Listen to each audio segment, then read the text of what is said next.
Rangers fans, welcome to Season 4 of Liberty Blue, the essential New York Rangers podcast powered by Believe Network and now also presented by FanDuel. I'm Andrew Chelney alongside Nick Zararis. On this episode, we'll get into Adam Fox and Jason Robertson not making Team USA for reasons beyond my comprehension. And Nick, I think you agree with me there. The Rangers, I think, need to call James Dolan and be like, hey, can you take the roof off of MSG? Because that's the only way we know how to win hockey games now. And a whole lot more. Nick, welcome to 2026.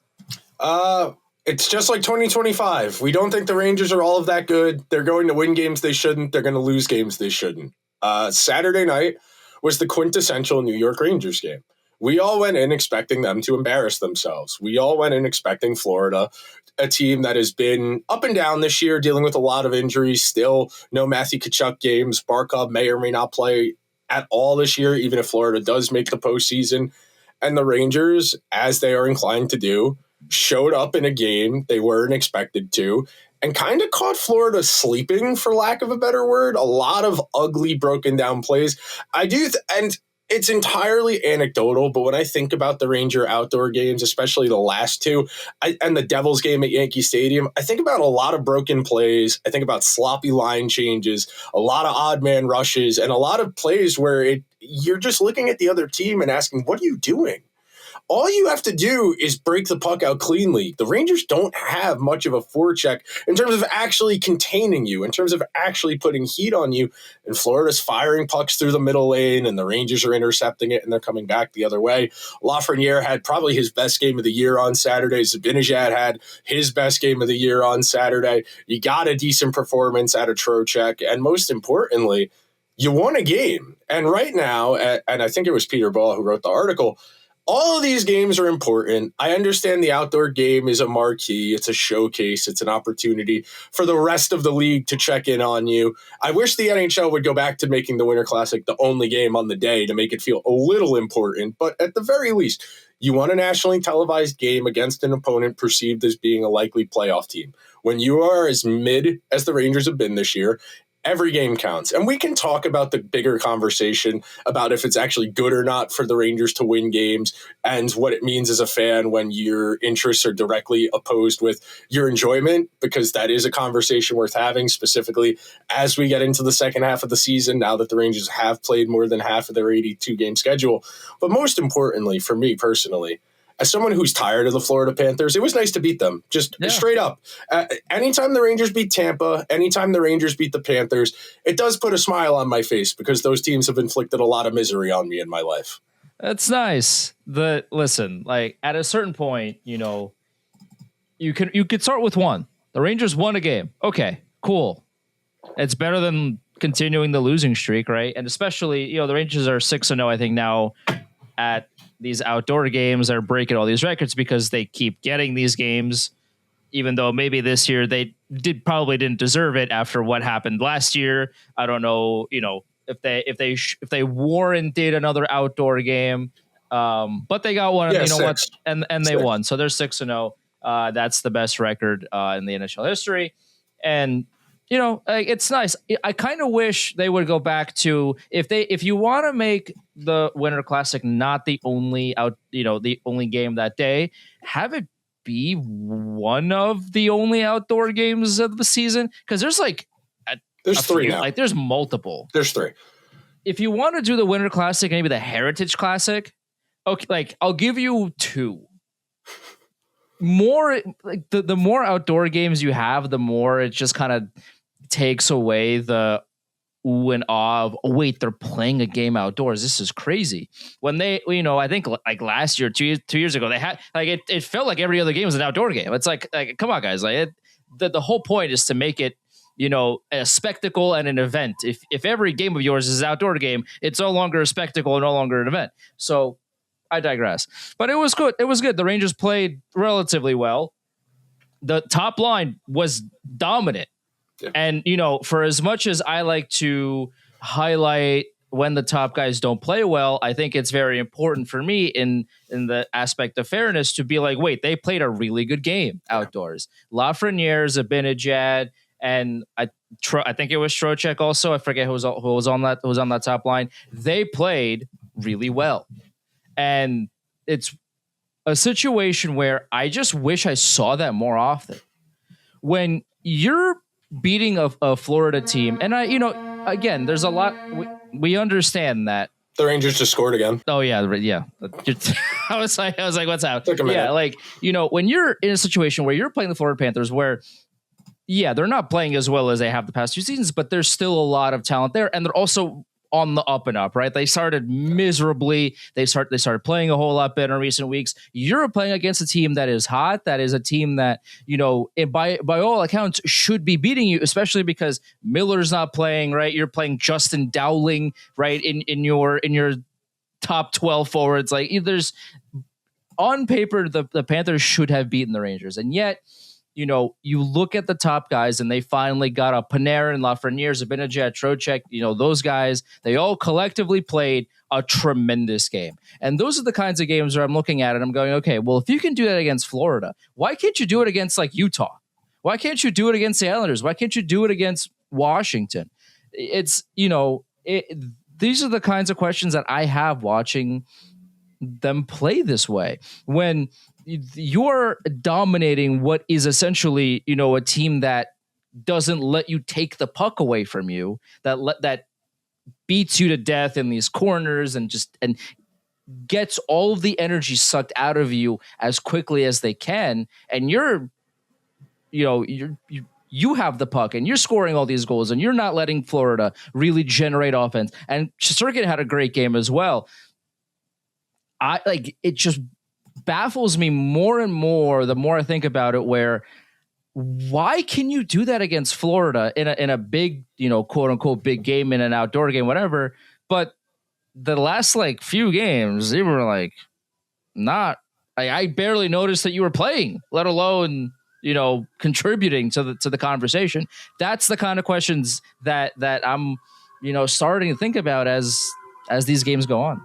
So what I would say to build off of that, 2 things, and then we could start talking about the Olympics. Number 1, the Rangers are an inconsistent team. When you are inconsistent, your team, at a baseline, when you're inconsistent, your team isn't great. You don't have as much talent as you need to be consistently good. So you're going to have the games against Florida where you smoke them, and then you're going to have games where Washington smokes you. That's just the nature of being an up and down inconsistent team. And the other point I wanted to make on this before we pivot, we are now at a point where we all have to make our conscious, active decisions. Because if the Rangers limp into that last playoff spot, and we'll talk about the playoff math later in the episode, they're probably a first-round exit. Is it better for the Rangers to go out in the first round and pick 18th or 19th in the first round? Or is it better for them to take their medicine and trade Panarin and maybe try and trade Trocheck or Carson Soucy or whatever player you're thinking of in your mind as part of a concerted sell-off? Take your medicine, pick 8th or 7th. I know 7th overall has a checkered history with the Rangers, but you pick in the top 10. You get extra picks. You free up. You have north of $50 million in cap space if you play your cards right going into this summer. Do I really want to turn Chris Drury loose with $50 million in free agency, considering who's going to be there? Do I want to give Alex Tuck the Adrian Kempe contract? Not really, but you can at least set yourself up for that. The counterpoint to that is, as a fan, anytime I turn my team on or I go to a game, I'm not going to root for them to lose. That's a waste of time. If I want them to lose, I'm not going to watch the games. There's a reason after about week 11, I didn't really tune in on the New York Giants too much because I didn't care if they won or lost, because ultimately the wins and losses didn't matter that much in my enjoyment, in my happiness, because I know no matter what, the Giants are doomed and they're never going to be good at football again. With the Rangers, I'm still turning these games on in hopes of them winning. Saturday night, I went out with a few of my friends to watch the game because I was, okay, I want to watch the Rangers. It's a marquee game. It's a good opponent. It's the spectacle of the Winter Classic. I'm in. I'm going to the game tonight against Utah. I am still at a point where I can't root for them to lose. Now, if that's your prerogative and you are the zero-sum game of they need to lose, they need to fire the GM, they need to retool the team, that's entirely fine. You're allowed to root for your team how you want to. I personally can't get there, but I can fully acknowledge, yes, it would be in the best interest of the team to miss the playoffs, to trade more guys, maybe get the GM out of here, and then we can start to have a conversation about what the next iteration of the team is. but I can't actively root for them to lose. I'm never going to get there. I just can't. I understand if you do, and it makes sense if you do, but I can't get there myself. It's tough. When you're in this situation as an organization, it's very difficult to blame anybody for how they want to watch the team. Like, obviously, we want the Rangers to win every game. We like, it'd be great if the Rangers won the next, every game for the next 4 months, and then they went 16-0 in the playoffs, and they won the Stanley Cup, and everybody was, the happiest they've ever been in New York. Like that's the goal. But I think also looking at it from a realistic sense, as you said a second ago, what does making the first round of the playoff series and losing to whomsoever they face, what does that truly accomplish? Also, if the Rangers are in a playoff spot, let's say at the deadline or around the deadline, that means that they're not going to sell. That means they're probably either going to add, a couple small players just to kind of fill out the team, or maybe even stand pat at the deadline. Like, I don't know what, Drury would be cooking at that point, but long term for the organization, is that the best thing to do? Or if the Rangers are, let's say, 7 points out of a playoff spot, and it's almost like the sell-off that they had in, 2018, right? Where they traded everybody, where you get what you can get for the guys that, are older and out of the timeline, and try to recoup your assets. But also at the same time, we have seen that fail spectacularly. The Rangers did that a few years ago, and their draft picks. That's almost 10 years ago at this point. That's like 8 years ago at this point. That's kind of a long time ago at this point, I guess. But, they tried that and it didn't work. The only reason that their window reopened for that short amount of time was because Panarin wanted to come here, right? And Fox came here, and like all of these. And they drafted Shesterkin in 2014. Yeah, right, exactly. A lot of these assets that, besides drafting Shesterkin, of course, but a lot of those things were out of your control. You didn't draft Panarin, you didn't draft Fox. These were outside forces that wanted to come and help your organization out. But all in all, the Rangers drafted high in those drafts. And okay, well, you got Elias Anderson. Where is he? You got Kravtsov. Where is he? Right. So for this particular organization, there is, at least a recent track history of maybe not using those top picks to to draft the best player in hindsight. Obviously, of course, at the time, opinions were different, but looking at it from perspective of, January of 2026, the Rangers did that. They tried that and it failed. So who's to say that would succeed this time around, right? I don't know. You don't know. Nobody really knows. But it's also tough because if you win one more game than you're supposed to, you make the playoffs and you get dumpstered in the first round by, Carolina or I don't know. Well, no, not Carolina. If the Rangers play Carolina, I'm betting the Rangers they win. Sure. But if they get dumpstered by insert team here, and they lose in the first round, and they don't sell, and they don't have assets to then go and make their team better, is that the better alternative to not making the playoffs? Because again, their cupboard right now isn't all that filled. They have EJ Emery, who is, I guess, the best current prospect that isn't on the team right now. And there's a couple of auxiliary players that could make it short, but the Rangers don't have too much that they can either look ahead to in the future of, this is the next guy, or, this is a guy that could be something in 3 years, but we can trade him for somebody that can help us now. The Rangers don't have too many of those kinds of talents, nor do they have too many draft pick accumulations either. So if you want to make this team better, you need assets to do that. Well, if you don't ever trade players and things that would get you those assets, then what are you going to do? So To tie a bow on this conversation, it's funny we were talking about this yesterday. One of my friends, who I don't talk to a lot, but she texted me a screenshot of the Rangers development staff and said, "This is who's in charge of the development of the young guys, being Jed Ortmeyer, Tanner Glass, and Mark Stahl." And I laughed. The visual of Tanner Glass, who was not a good NHL player, Jed Ortmeyer, great story, a very prestigious accomplishment to play in the NHL the way he did. Not a very gifted or talented player. And then we get into the argument of, well, Wayne Gretzky wasn't a good coach, so maybe you don't need to be good to be a development person. What I would say to that effect, and to tie a bow on this before we talk about the Olympics, which inherently is tied to this conversation because it's about player development and player evaluation, I think Chris Drury solidifying this staff with people who, similarly to him, did not have a ton of front office experience when he got his first front office job. If you go and look at Chris Drury's Wikipedia, he went from some make-believe title to director of player development in 2 years.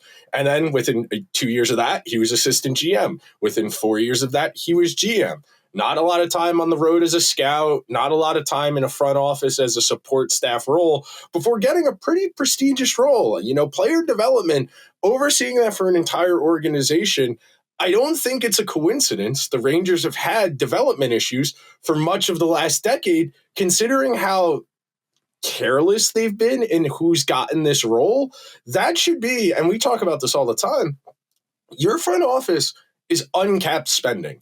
You can spend $1 billion on consultants and scouts if you want. It shouldn't be the GM hires somebody he liked as a player, and then that guy gets the GM job and he hires guys he played with that he likes. This should be a role for guys who understand what it takes to be a strong developmental coach. The Rangers, in their history, have struggled historically to develop players into eventual NHL players.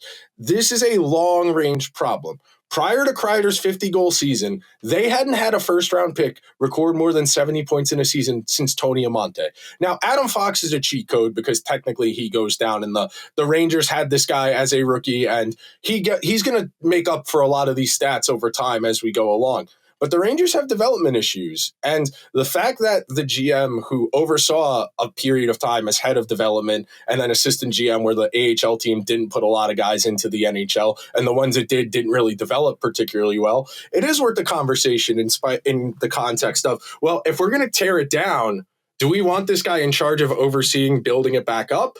Or do we want him to be a little more targeted and try and do maybe what he did last year where they sold some guys, but they also bought some guys? And you never want to be in the middle. You want to be either we're going for it or we're out. But that's where I'm at. And speaking of development and talent evaluation, you alluded to it at the top. Adam Fox, the third best defenseman in the NHL this half decade, wasn't deemed one of the best 8 defensemen in the Americans could have brought. But Seth Jones is, apparently. I am writing something about this. I spent 4 hours on Saturday morning into the early afternoon before I went out to watch the game, just pouring through Natural Stat Trick, pouring through Evolving Wild, pouring through just the raw counting stats on Hockey Reference. The math and the stats tell you, other than Quinn Hughes, Adam Fox has been the best American defenseman in the NHL since he entered the league. There's not a conversation to be had. Brock Faber has 1.5 good seasons under his belt in the NHL. Seth Jones went from one of the worst contracts in the league on the Blackhawks to being a support third or fourth defenseman on a good team. His numbers bouncing back, and he's played a bigger role for them this year because of some injuries. Seth Jones has never been better than Adam Fox. The last time Seth Jones was better than Adam Fox at hockey, Adam Fox was probably like a sophomore at Harvard. That was probably the last time Seth Jones was better than him at hockey. Noah Hannafin has never been better than Adam Fox at hockey. I am sorry. He is on the team because he's friends with Jack Eichel. That's the only reason Noah Hannafin is on this team. Charlie McAvoy, better physically at defense. He's not better than Adam Fox. Go look at the numbers. The only 2 defensemen in the 5 years we're into this decade who have better counting stats and underlying numbers than Adam Fox are Cale Makar and Quinn Hughes. That's it. I'm going to pull it up because I tweeted it the other day, and I wanted to, for effect, say this. When we're talking about the raw comparison of guy versus guy, There isn't one. When you compare the underlying numbers, the goal share in particular, if you have a 60% goal share for half a decade, your team is very good because of you. You look at the numbers Gavrikov has with Braden Schneider versus the numbers he has with Adam Fox. You look at the numbers Ryan Lindgren has with Adam Fox versus not with Adam Fox. You want to tell me that there are 7 guys better at hockey that are American that play defense than Adam Fox? You are lying to me. You are telling me that we don't care about having the best team. We care about quoting the Kurt Russell movie that everybody likes. That's what you're telling me. We need the right players, not the best ones. Made sense 40 years ago when we were talking about college kids who weren't professional athletes. You had a 5-6 week training camp to lead them into the Olympics where you had to spend a lot of time with them. They had to interact with each other and they had to get along. They're going to have 3 practices before the first game when they get over there to Italy, and we're going to go. These are all professional athletes. This is a professional coaching staff that have full-time other jobs. If there are chemistry issues on the American Olympic team, I think we can have a conversation about what we're doing with our hockey players if that's an issue. All of these guys talk about this like this is the accomplishment of their lives. Nobody's going to go to the Olympics and cause a problem. That's why I'm so frustrated with this mindset. And the last thing I'll say before I throw it over to you, Andrew, if I could have a team of 12 Connor McDavids and 12 Quinn Hughes and 2 Shesterkins, we're going to go 65-17. We're going to win the Stanley Cup, and it's not going to be a conversation. The only reason skill players don't play on the fourth line is they are expensive.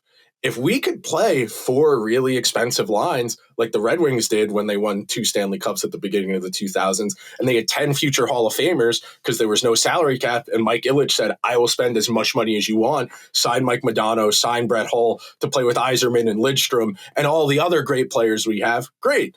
The Florida Panthers won the Stanley Cup last year with Brad Marchand, a future Hall of Famer who is on the Canadian Olympic team as their 8th most used forward. Anton Lundell, who I jokingly said was better than Trocheck, and probably is better than Trocheck at this point, was their 3rd line center on their team last year. They were able to do it because they had... What was the conversation after Tampa Bay went back-to-back? Well, they were over the salary cap. Their roster was unfair. Yeah, it was. Blake Coleman's really good, and he was on a 3rd line. That's why they smoked people. That's why I can't take these arguments seriously.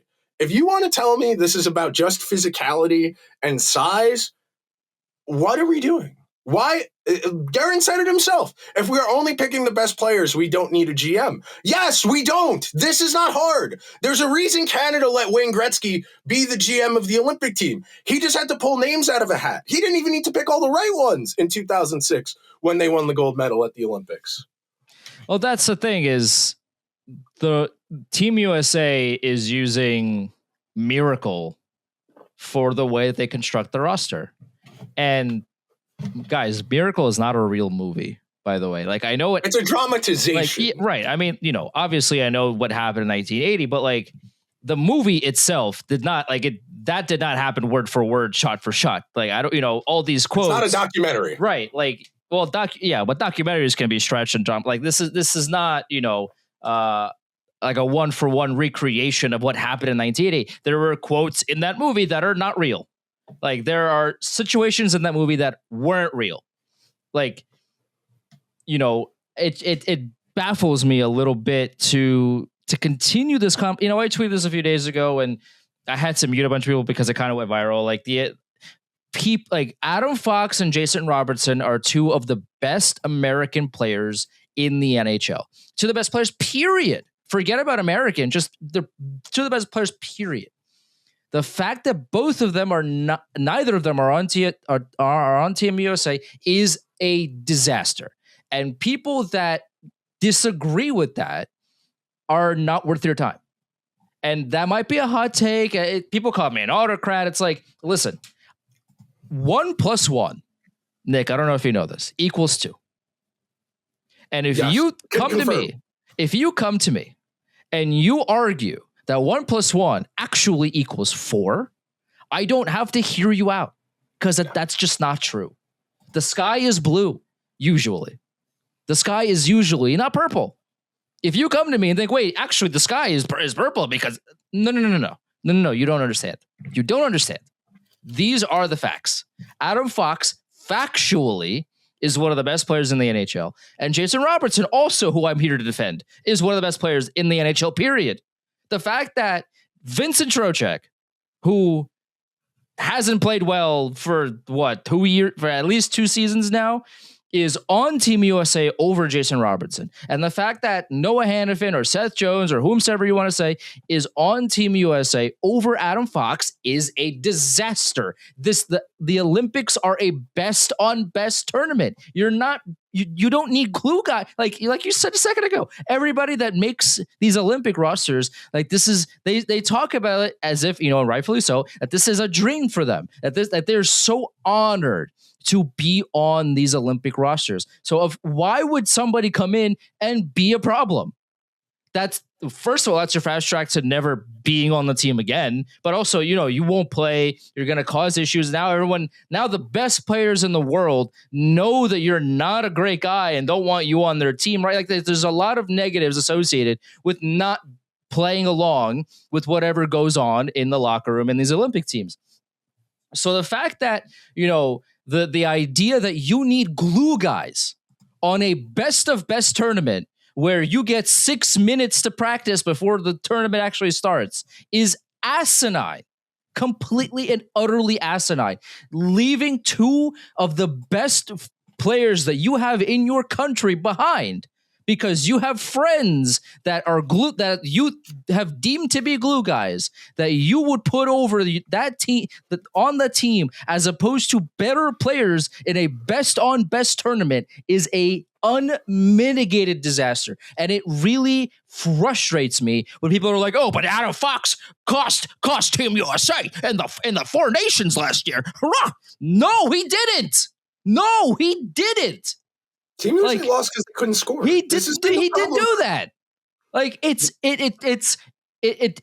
really frustrates me. It really irks me, and I really don't want to be the guy that just shuts other people's opinions down when they disagree with me. I don't like doing that. This is one of the rare times where I'm like, if you don't think Adam Fox and Jason Robertson deserve to be on Team USA, I just don't want to hear from you. I'm sorry. So these are the career totals. Adam Fox has played 460 career NHL games. I don't think these numbers have the Winter Classic game, but 67 goals, 330 assists, 60% goal share. He's got the 3rd most goals, the 3rd most assists, and the best goal share of any American defenseman in their careers, period. Not just the last 5 years, period. The only guys with more goals are Zach Werenski, who's a better shooter, sure, and Seth Jones, who has been in the NHL since 2014.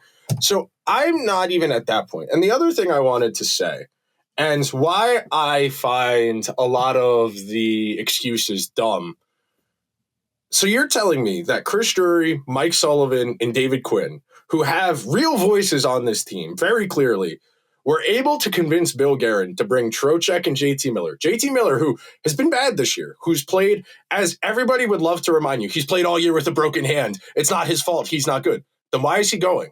Remember the hand-wringing about Chris Kreider making the team last year, who was hurt the entire season, and then he went and he played like 8 minutes in the gold medal game of the 4 Nations because he was so hurt?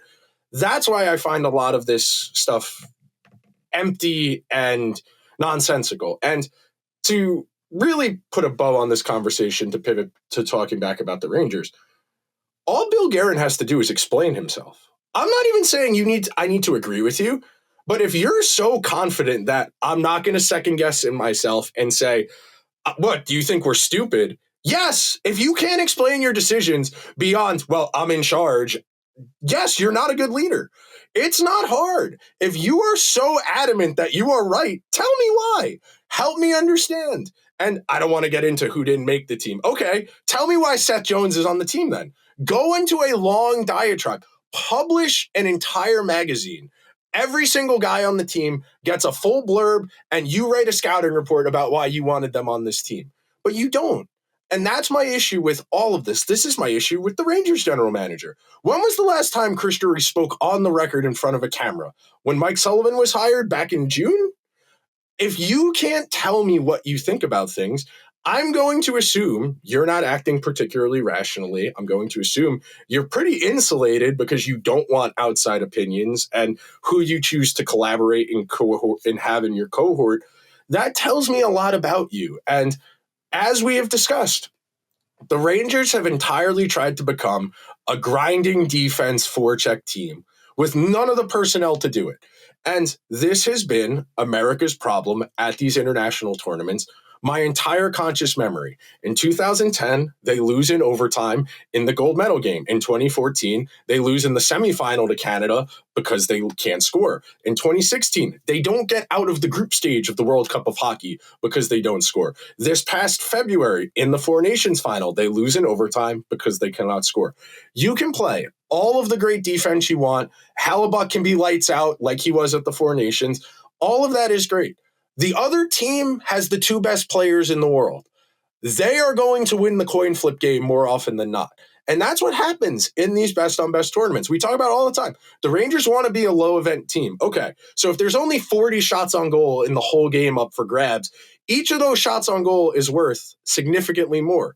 Each of those shots on goal becomes inherently more valuable. And if the other team has McDavid, McKinnon, Sidney Crosby, Sam Reinhart taking those shots, they're going to be more valuable. And the other thing that nobody wants to talk about in regards to Team USA, and I just alluded to it with JT Miller's injury, Jack Hughes missed, 7 weeks with the cut on his hand, and he's still walking around in a splint. Austin Matthews is on pace for the worst goal-scoring season of his career. Matthew Tkachuk hasn't played in a hockey game since June. Brady Tkachuk missed 5 or 6 weeks earlier in the season. And this is the team we're going to bring, and we have enough goal scoring. We don't need Fox. We don't need Jason Robertson. Look at the stats. Look at the evidence. There is no statistical argument for some of these decisions. Now, I understand that a lot of this is emotional for these guys. Bill Guerin represented the United States in the Olympics, as did Chris Drury. The other thing I wanted to say before we wrap. How many Olympic golds do they have, by the way? America has won the Olympic gold 2 times, 1960 and 1980. Interesting. The other thing I find interesting, Bill Guerin's Wild have never won a playoff series. Nope. They have never gotten out of the first round. Chris Drury has not won a Stanley Cup as a general manager and executive. Bill Zito, who has won back-to-back Stanley Cups, is the assistant on this staff? What? I understand this decision was made a couple years ago about who would pick the team, but we come out of this with no medal or a bronze medal. How is the general manager of the consensus best team of the last 5 years not running the show next time around? That's the last thing I got on this. This makes me mad because there's no rational basis for this argument. And don't tell me Brock Faber's better than defense than Adam Fox. He's not. Don't tell me Seth Jones is. Don't tell me Noah Hannafin is. Don't tell me Charlie McAvoy is. Yes, Charlie McAvoy hits people, he blocks shots. That's great. And he's good. Charlie McAvoy is good. He's a very good player. Yeah. In terms of physical talent, yes, Charlie McAvoy, Zach Werenski, Quinn Hughes are all more physically talented. They're faster skaters. They're bigger. They're stronger in the case of McAvoy and Werenski. That doesn't mean they're better. It's great to have the traits, but look at the stats. The stats are the be-all, end-all. That's why we keep track of them. That's who determines who gets paid. I can't keep talking about this because it's driving me up the wall. I agree. Speaking of the anti-intellectualism problem in this country, the Rangers are not a very good hockey team right now. They're not. They're not. And you can look at the numbers. Somebody clip that segue, please. You can look at the numbers. And the general manager, I forget who it was. I think it was Colin Stevenson tweeted, just saw James Dolan come out of the Rangers locker room. He has a big smile on his face. Hell of a first game to watch this year, Jim. Just want to say, great first game to watch in person all year. This team is not very good. You go and look at it player by player, line by line. This team dressed Justin Dowling, who I had to Google who he was when I saw him in the line rushes in practice on Friday. The Rangers' most used line this year is Panarin, Zibanejad, Lafreniere. They have pretty good numbers. The problem is their goal share is barely positive. Their second most commonly used line without repeating players is Miller, Trocheck, Connor Sheary. They also have a negative goal share. If your two best lines have negative goal shares and your third and fourth lines lack any goal scoring talent of any kind, what do you think your team results at 5-on-5 are going to be? Especially when you consider the Rangers' power play is awful. All of this is to say, The math is not here. The talent is not here. Arguing for, well, they can't just be defeatist and accept this is who they are. This is already who they are. There's nothing defeatist about acknowledging your identity. This is a very average team that is going to win games and lose games. It's losing more games than it should, but the problem, they don't score. They do not score. I don't want to hear complaints about the goaltending. Hell, even as bad as the second and third pair are on underlying numbers, I don't really want to hear how bad the team defense is. They are averaging 2.5 goals per game this year. Find me a goalie who can win with that. Maybe the Devils in the early 2000s could have gotten away only scoring 2.5 a game because Brodeur faced 11 shots on goal per game and they won every game 2-1. This Rangers team is built to win in like 2011. If this Rangers team was in the NHL 10, 15 years ago, they could push for a Stanley Cup. But right now, they're a really average team, and the underlying numbers are bad. And the thing is, they traded so much. And look, in a vacuum, they didn't really give up a lot for JT Miller because Heedle's not playing. The first-round pick, Vancouver ultimately ended up moving anyway. And then Mancini is a work in progress. They gave up a lot for JT Miller.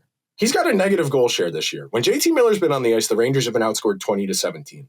They've been outscoring chance. They've been outshot attempted. They have a 7.91 shooting percentage when Miller's on the ice. I attribute a lot of that to the fact they're playing him with Connor Sheary a lot, which is not going to help your shooting percentage. And then the other thing is Miller's just never really been a prodigious producer. Like, he's got a couple good counting stats years, but as we've talked about a lot, he's kind of a bellwether player. He's going to go as the rest of the team goes. He's very up and down. He's very streaky. So when you're on a team like this that isn't particularly good, he's not going to be very good. And yeah, he probably is playing with a broken hand, and he got hit with that puck up high, and he was dealing with that groin issue. Okay, you're entitled to empathy. I feel bad the guy's playing poorly because he's hurt. Then stop playing. Right. At a certain point, if you are that hurt, where we're talking about 3 different serious injuries, and the team's best case scenario is maybe we make the first round, maybe think about the next 5 years you're going to be on the team, man. Right. That's the other frustration here is, as much as this moment right now is frustrating, he's still going to be here another 4 or 5 years. You got to worry about his long-term health and his long-term trajectory, because if this is what we're getting for the next 5 years, we're screwed. There's no other way to say it. We've done this show for 4.5 years, I think, at this point, or something like that. Yeah. And for pretty much the entire time of the show's duration, we've said these were, if you are so hurt that it is impacting the way that you are playing, stop playing. Stop playing. Why did last year Kreider played like the entire season when he could barely move? Why? You're not making the team better. Like, it's very frustrating to me when narratives take over what, objectively is the right thing to do. Right? The narrative is, hockey players are the toughest players on the planet. You fight through anything and you will keep playing no matter what. Okay. But when those injuries are so bad that you can't move, you can't shoot, you can't defend, you can't pass properly, you can't control the puck and it's bobbling on your stick a little bit, you can't do the things that you normally do in order to be a good hockey player, and that makes you a bad hockey player. Why are you on the ice? Emotionally, yeah, he's battling through injuries and, all these great things that we want to say. And then we drop the puck. And then you're a negative impact on your team. And that goes for Kreider, that goes for Miller, that goes for, anybody else that is playing, like, especially right now, through serious injury. For what? Like, you are not actively helping the team. And if you want to be a cheerleader, then you could travel with the team and, and do all that kind of stuff. You don't you don't have to be sentenced to the rehab facility in wherever city that you're in and just live there for however long the duration of your injuries are. You can be with the team, you can hang out with your guys and do whatever, but when it comes to actually, like, you're playing in the NHL, it's not like you're hard, like, it's not like you have like a nagging wrist injury and you're playing in beer league and it kind of does, like, it matters, but it's kind of whatever. Like, you're not playing against Connor McDavid in your local beer league, right? When JT Miller or Chris Kreider back when he was here, those are the kind of the two big examples here recently. Jacob Trouba a couple of years ago, right? If you are so hurt that you cannot play hockey, why are you playing hockey? Especially in January. The whole point is like, okay, like, I understand, right? The Rangers are in a tough spot. They continue to try to push for the playoffs. They need every point they could get. Okay, like, I understand that. Like, I totally am, I'm conscious of that. But if you are so hurt that you are not helping your team collect those points, if your play on the ice is actively a negative on your team, then why are you on the ice? And remove JT Miller's name from the jersey for a second. And you watch the way he plays sometimes. And again, I understand, yes, he's hurt and he can't move that well. And he's not shooting well. I get all of that. And he had a couple of nice overtime goals. I'll give him that. Those were great. By and large, he is not playing at remotely close to the level that JT Miller can play. He had a 100-point season a couple of years ago. He's on pace for like half of that right now. I think it's like 51 is what Miller's so, on pace right now.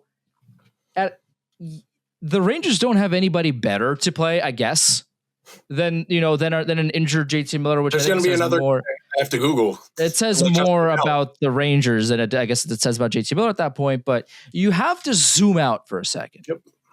Take JT Miller's nameplate off of the jersey. Watch him play when he's injured. And you think to yourself, okay, is unnamed player here a positive impact on my team or a negative impact on my team? And you watch him play and you go, wait, this guy isn't back checking. He's not really forcing the issue offensively. If he's carrying the puck in the offensive zone, he is not taking it to the net.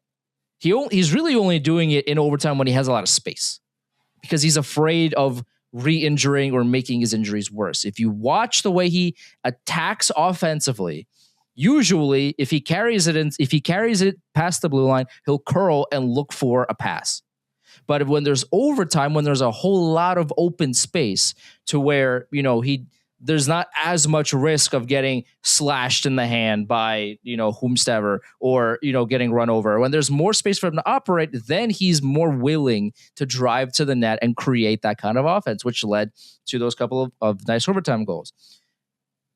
It really is frustrating to me year in and year out, especially on a team with a record that the Rangers have, and FanDuel right now has them at plus 195 to make the playoffs. On a team with this kind of uphill battle, that you still have guys fighting through injuries in January that can barely, lace their skates to go out there and play and still not contribute what they need to for this team to win.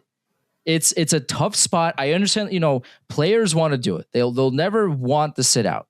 Totally understand that. But it's on the medical team to say, yo, dude, if you sit out 3 weeks and get this injury to 85%, doesn't even have to be 100, just in a better spot for you to be able to contribute positively. This is what we're going to do. We're going to shut you down for a little bit. We're going to get you back to, close to what you could be. And then you're going to go out there and you're going to, provide a dynamic scoring, ability, and all these things. And, you are going to look much better. Because also, the eye test is not kind to JT Miller. It's not. Even if you want to throw out analytics, right? There's still people in our comment section or people that that tweet us all the time. They're like, it's the eye test and nothing else matters, and stats are all garbage. Whatever. Fine. Watch him play. You're telling me you're watching JT Miller play with all of the injuries that he's accruing and not healing, by the way, because he continues to play. You're telling me that this version of JT Miller is better than him just not playing for a few weeks and healing and then coming back a better player. That's what you're telling me. And it's frustrating. It really is. So the last point on Miller before we move along to the next topic, my supposition is this is probably an injury that's not going to get better with sitting for 2 or 3 weeks. So in his mind, he's going to say, okay, well, if it's not going to get better and I can only make it worse, I'll try and get it out. I'll see what I can do. I'm better at hockey at 40% than Justin Dowling or anybody else we could play is. And that's probably the calculus. The last thing I wanted to say on this subject before we start talking a little bit about the defense, and I know we're probably going to run a little long today. The problem isn't just that the bottom six is underperforming. It's in the context of the fact that the most commonly used guys by minutes in the bottom six are actually winning their minutes or at least treading water. Like Perreault's outscored opponents 5-2. Laba's outscored opponents 13-11. Radish has outscored opponents 14-11. Carrick's 11-11. Brodzinski's 9-7. And Rempe's 5-5. Meaning, if the top six actually did their jobs, this team would be passable. I'm not saying good because on the talent basis, they just don't have the guys. But if the top six did their jobs, this team would have a little bit more juice. This team would be a little bit more competitive, but they simply don't have the guys. And that's a byproduct of having to play Connor Sheary in the top six, of Miller being hurt, of Trocheck missing all that time, and Trocheck probably not being at 100% either. And then as far as pivoting to the defense, there's been a lot made of the Rangers' improvement defensively, that they don't give up a lot, so inherently they must be better at defense. The Fox-Gavrikov pair, as good as it gets. 56% of the scoring chances, 52% of the shot attempts. They are outscoring opponents 17-12. They have 59% of the expected goals. They have 65% of the high danger chances. They're playing a majority of their minutes with the Panarin group. Now, Susie Borgen, 44% of the shot attempts, 43% of the shots on goal, 64% goal share, so kudos there, 44% of the expected goals, 44% of the high danger chances. They're riding a .962 save percentage in their minutes, which probably comes down at some point and makes that goal share more in line with the rest. And then the Schneider-Robertson pair, they're even in terms of goals. They're underwater in terms of shots, but they're about even in high danger and expected goals. So again, to say, you have three defensive pairs, two of which have actively positive goal shares, and you are still losing more games than you should. That is what is so frustrating about this. The underlying numbers for a lot of these guys are passable. If you told me you were getting a 60% goal share out of a Carson Soucy, Will Borgen pair in 2025, 2026, I would have assumed the Rangers were going to win the President's Trophy. That's how good I would have assumed the team was if you were getting that good of results from players that middling. Hell, Robertson, Schneider, neither of which I'm a particularly big fan of, are dead even. They've been on the ice for the same amount of goals as they've conceded at even strength. And that tells you the problem with this team are the top two lines and the power play. That is why this team is not where it needs to be. And yeah, some of it is concerted in the way they're playing. The style Mike Sullivan is coaching is going to take away offensive opportunity. It's going to limit what you can do. But if the bottom six guys can win their minutes, why can't you? It's really that straight up. If Carrick, Rempe, and whatever fourth liner with them can be an even in goal share, why can't JT Miller? Why can't Vincent Trocheck? That's why I'm so frustrated and why it feels like right now that we're just spinning tires in the mud, why we're not making any progress. I can't ask anything else from the bottom six. Those guys are doing their job, and they're not that good. The top six needs to be better. Well, I mean, it's going to be interesting because like JT Miller can't out hustle Connor McMichael, but he's going to out hustle Connor McDavid, I guess, in the Olympics. That's how that's going to go. It's just frustrating. The problem also is there's no way out. And when I say that, you think of it this way.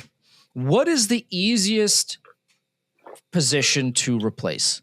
It's fourth line guys. It's third line guys. It's third pairing defensemen, right? These are the kinds of guys that are the cheapest. Those are the guys that, are of abundance in the NHL. There's a lot of those guys that can play bottom six, that can kind of fill similar roles.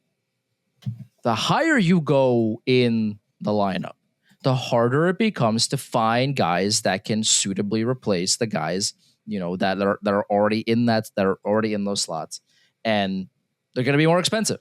Like if you wanted to trade for a top 6 winger, pony up, because you're going to have to give up a ton to acquire them. And when the Rangers, when you zoom out for a second, as you said a second ago, when the Rangers' biggest problem is their top 2 lines, it's an unenviable situation. Because those are the 2 hardest lines to get talent for in on the planet. Getting another JT Miller is not easy. Getting a Panarin is very difficult. Getting a Zibanejad for even though he's been playing a lot better this year, is not easy. And you already have those contracts set to expire when the sun explodes in 4 billion years, or 10 billion years or whatever it is, and you just don't have the movement nor the picks nor the prospects, as we talked about earlier, to go and get someone that could feasibly fit into those roles and help everybody else. Well, if your top 2 lines are at a negative goal share because they cannot stop anybody from scoring, nor can they generate enough offense themselves, and there is no one on your roster nor organization that could come in and fix that problem, then your other solution is to go and acquire that solution from somewhere else. But you can't do that if you don't have the cap space nor the assets to go and give a team that would be willing to give those players up. That's, top 6 players cost a lot of money because they are rare. They're good. They are rare. They are very good at what they do, and they can out battle and be better than most, if the 99% of the planet, let alone the NHL. Like you are some of the best forward, players to grace the planet. That is why you are getting paid the big bucks. So you are a rarity. You are a scarcity, and everybody in the NHL knows that. If you are a team that has top 2 lines that cannot feasibly outplay other teams' top lines on any given game, guess what? Not only are you not a Stanley Cup team, you're a team like the Rangers that is very inconsistent. They have one game where they dominate Florida and the top line plays very well, and then you get dumpstered by the Caps, by the Islanders, by whomstever. They play Utah today. They're at FanDuel says Rangers are favored. They're at -115 against Utah. That is kind of crazy to me because the Rangers can't win at home, and I don't whatever. But I'm not a betting man, but that's kind of I'm not the biggest fan of that line personally, but that's neither here nor there. But and on top of your top 2 lines not being able to produce, JT Miller's playing hurt. Trocheck isn't playing well. Lafreniere sometimes shows up and does things. He played very well against Florida. I would like to see him do that today against Utah. That'd be nice. A couple of games here in a row of that happening, but who's to say? And the Rangers there's no help. And we've talked about this the entire season. Help is not on the way. The best lines on your team aren't getting it done. Okay. What's your solution? Because I don't know if they have one. Try harder. That's the Chris Drury motto. We just got to try harder and we'll win. The other stats I wanted to pull up, because we were talking about goals. So they've scored 112 goals in 43 games. That comes out to 2.6 goals per game. For a season-long pace, that'd be 213. Right now, they're bottom 5 in the league in goals. If they finish the year with 213 goals, that last year, that would have been 30th in the NHL. The year before that, 29th. The year before that, 30th. And then the last full year post-COVID, tied for 29th. In terms of points, they have 45 points through 43 games. That's on pace for 86 standings points. That would be the lowest of any team to make the postseason in this format, which goes back to 2013-2014.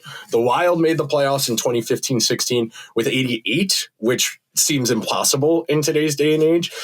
But we're talking pretty uphill. And then as far as the power play goes, which is why I was curious. So on a league-wide basis, the NHL at large, teams are taking less shots on the power play. And by proxy, you would think the Rangers fall into that. And they do.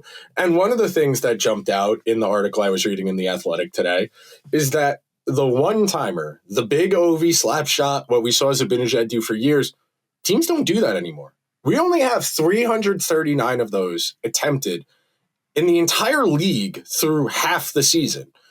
That play is dead. The penalty killing, because most teams run a diamond alignment, is entirely existing to take away that lateral pass. That cross-seam pass is dead on the power play, and the Rangers don't have that in their toolbox anymore.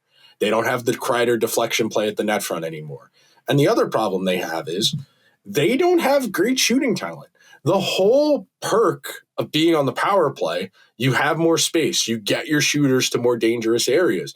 Panarin's shooting less on the power play this year. Zibanejad is shooting a little bit less this year in terms of scoring chances. And I'm now at a point where I don't see how this is supposed to work. And that's really the conclusion we've come to over the course of these first 43, 44 games now. I don't understand what the plan is. Do they really think they're going to win every game 3-2? That really seems to be the only way the math works, because they're averaging about 2.5 goals per game. So the games they score more than that, they win. The games they score less than that, they lose. I forget, the Rangers have a ludicrous record when they score more than 2 goals this year. I forget what the exact record is, and I'm going to fact check it while you make your point, but it shouldn't be this hard to score 3 goals in the NHL in today's day and age. It really shouldn't. And for some reason it is. And therein lies the problem. And again, it's exacerbated by the fact that acquiring forwards that are able to generate more offense than they concede is rare. It's very difficult to do so.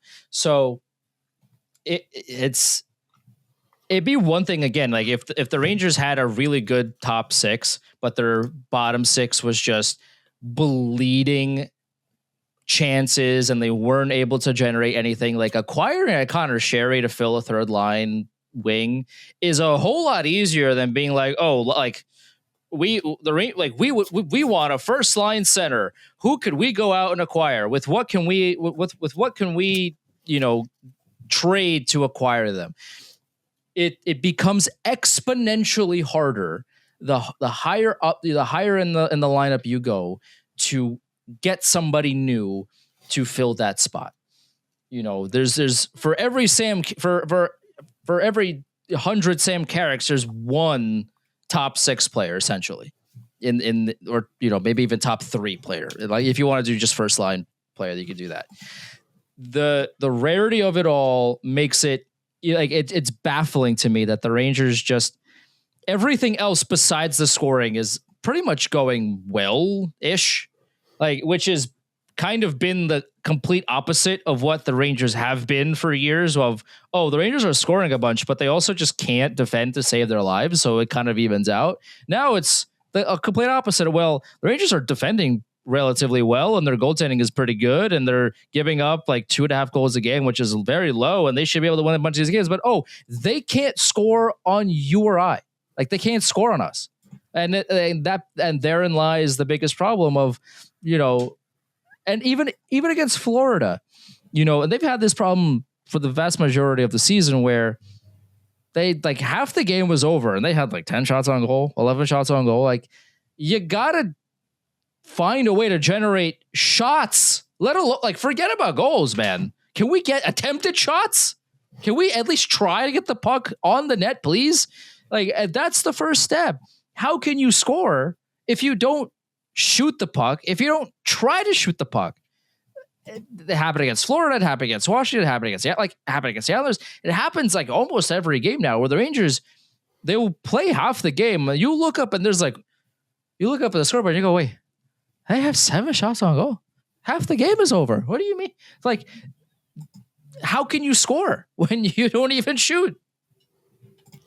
The last thing I have for you, and I have 2 more things. The Rangers are 17-1-2 when they score 3 goals or more in a game this year. 17-1-2. If the Rangers scored 3 goals a game, they'd be the best team in the NHL. They'd be better than the Avalanche if they could score 3 goals a game. Now, 3 is a lot, but they need to work on getting it closer to 3. They're at 2.6 per game. And that ties right back to what we talked about at the top. Why can they score 6 or 7 against Florida, but only 2 against Washington? Because they average 2.6 per game. That's the beauty of it. And the last thing, the thing I'm a little worried about, we're 43 games into the year.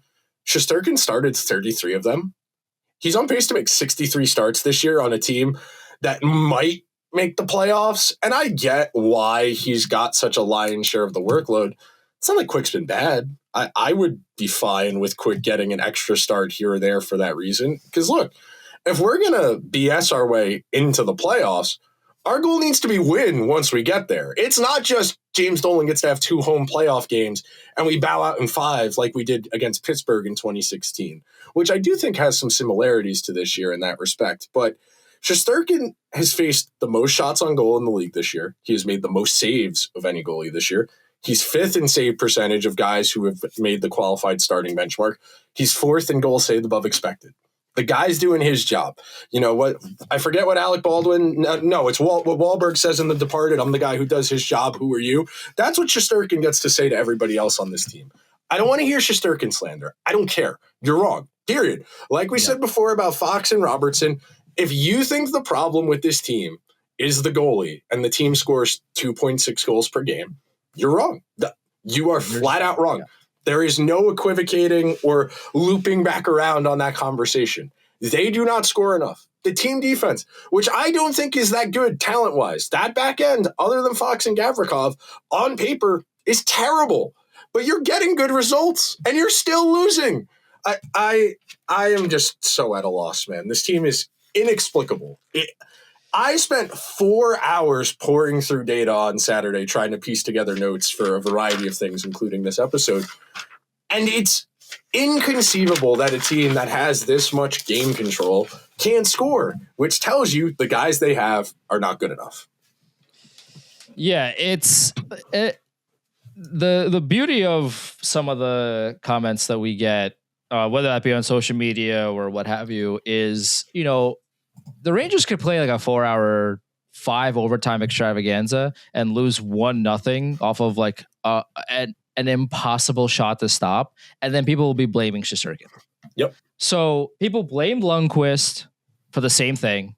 People blame Shesterkin for the same thing, and you know, I'm not here to say that every single shot that beats Shesterkin is impossible. That's not what I'm suggesting. But you zoom out again for a second and you look at the bigger picture. You look at all the problems that this team has, and your number one gripe is the goaltending. He's the highest paid goalie in the league, Andrew. He's got to pitch a shutout every game. Go touch grass. Go take a hike. Go look at some mountains or the suns. Like, go do anything, because we're at that point, we're not having a genuine conversation about like what's going on with this team and how to fix it. You're just being weird, I guess. Like, is every goal Shesterkin is giving up impossible? No. Can he stop a couple more? Like, yeah, sure. But if your gripe is that Igor is the reason we're losing a bunch of these games, you're out to lunch. I'm sorry. Yep. All right, that'll do it for this week's edition of Liberty Blue. Thank you so much to everybody who tuned in.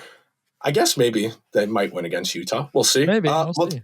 We'll talk to you guys next week. Fanzel thinks that way, so I guess we'll see. Make sure you subscribe wherever you get your podcasts or over on YouTube. We'll talk to you guys real soon. Later.